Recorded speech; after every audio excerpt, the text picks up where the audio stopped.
खराब रस्त्याच्या दर्जामुळे कोल्हापूरचे नाव सर्वत्र बदनाम झाले असून शहरासह उपनगरातील रस्त्याची खड्डे होऊन चाळण झाली आहे. त्यामुळे पालकमंत्र्यांनी रस्ते निर्माण करण्यापेक्षा प्रत्येक ठिकाणी हाडांवरचे उपचार करणारे दवाखाने सुरू करावेत अशा आशयाच्या घोषणा देत शिवसेना उबाठा गटातर्फे जिल्हाध्यक्ष संजय पवार यांच्या नेतृत्वाखाली नवीन वाशीनाका चौकात रास्ता रोको करण्यात आला.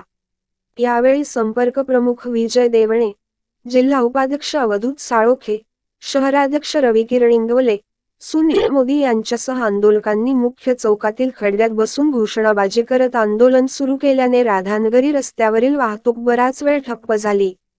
यावेळी जिल्हाध्यक्ष संजय पवार म्हणाले, मिरजकर तिकटी येथे नुसताच दर्जेदार रस्ते करण्याच्या कामांचा शुभारंभ केला गेला, पण त्याचे पुढे काय झाले पालकमंत्री यांनी स्पष्ट करावे.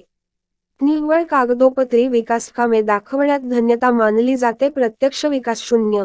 निधी मंजूर झाल्यापासून ते काम सुरू होईपर्यंत टक्केवारीत विभाजन होत असल्याने कोल्हापूरचे नाव बदनाम झाले असून विकास कामे होत नाहीत ही वस्तुस्थिती असल्याचे मत व्यक्त केले. यावर तुम्हाला काय वाटते कमेंट बॉक्समध्ये लिहा. चॅनेलला सबस्क्राईब केले नसेल तर नक्की सबस्क्राईब करा. जगात भारी कोल्हापुरी.